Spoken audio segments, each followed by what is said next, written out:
Hello everyone, welcome to my October wrap up. I'm gonna walk through all of the books that I read this month and share my thoughts about them. Without any further delay, let's start with the book that I heard a lot about on the social media, and probably because of that, I had a bit of high expectations for it.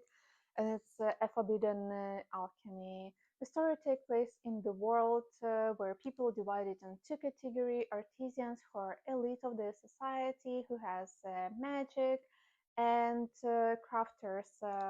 They are manual labor of the society and they don't have any magic. And in the world where there's such imbalance of power, the rebellion due to happen, and it ended up in the world war between those two groups. And we have the main character Nina. She's an artisan, but she cannot choose the side in this world, so she decides to run away and go into hiding. But eventually, she got discovered and caught by the rebellion group. The leader of this rebellion is the guy that she met when they were 12 years old. Now the new spark ignites between them while he's trying to persuade her to take their side in this war. Overall, I like this book. I like the story and the world building, but I cannot say that I really like the female character Nina. She is praised by everyone as a very smart person, and you would expect to see another Hermione here, but no. Her her actions are questionable and quite controversial to her thoughts, in my opinion. So I didn't really like her. At the same time, I cannot say that I like Patrick, the male character, but also I didn't hate him. He's just a standard and typical MMC of the romantic book.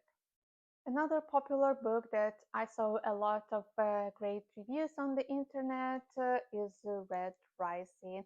The story takes place in the future where, in a color coded society, Darrow was born red, which is the lowest caste.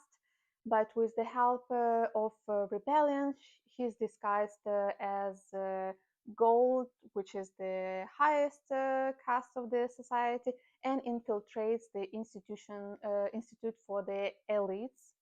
Uh, First half of the book was quite hard for me to get through, but when we get to the point when the first year students were divided into the houses and put into the wildness so they could play the war game, and that's where all of the Lord of the Flies start happening. So then we discover how actually smart the Darrow is, because he comes up with all of these crazy ideas and tactics to win over one group after another. At this point, I cannot wait to start the second part of the series.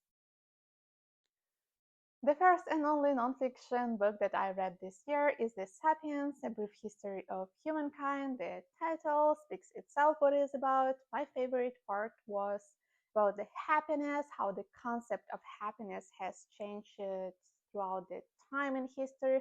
But in general, it's full of interesting facts and story, so it's definitely worth reading it. 5 stars. For release of this book, I've been waiting for like a year or so. Every Spiral of Fate is a book 4 in this Woven Kingdom series. We follow the main character Alize, who is a long lost queen of Jin. She makes a deal with the ruler of another kingdom in exchange of her hand in marriage.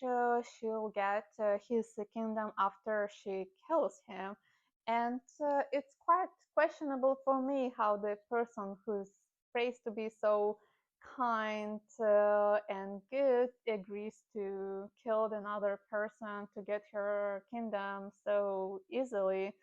Um, and the whole book is full of suffering of the male character, which I didn't really like because I was expecting to get at least some happy ending, but you'll see when you read it. So I gave it only 3 stars. To stay on the topic of Jane, I read The City of Brass. We follow the main character, Nairi, who's half Jin, but she didn't know about that until she accidentally summoned the warrior Jin. Both of them has to go to the City of Brass for her protection, and in city itself, she tries to discover the story of her family.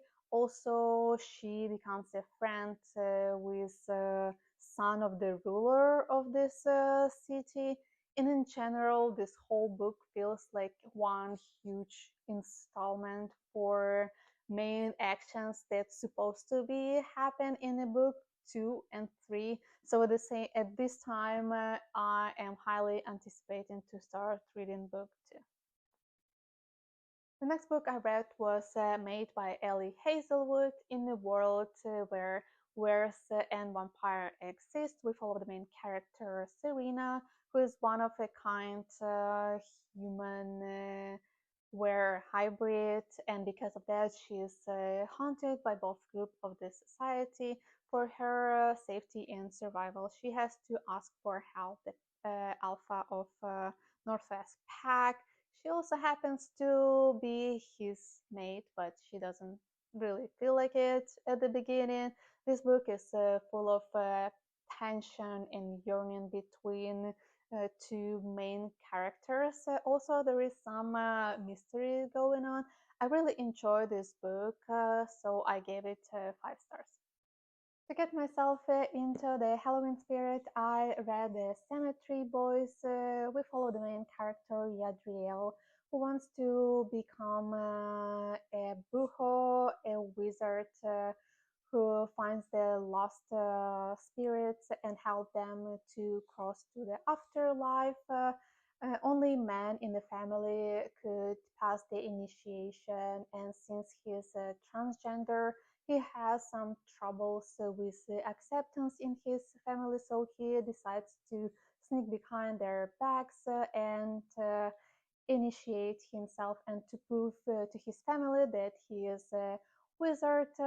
He tries to summon the spirit of his recently dead cousin, but instead he summons accidentally the spirit of another boy, and together they try to solve the mystery of his death and find his missing dead cousin. This story is quite sweet and full of adventure, and I really liked it and gave it 5 stars. And last but not least, I read Rose in Chains. The story begins with the end of war, in which hard magic users win over mind magic users and enslave them all and then sell them on the auction.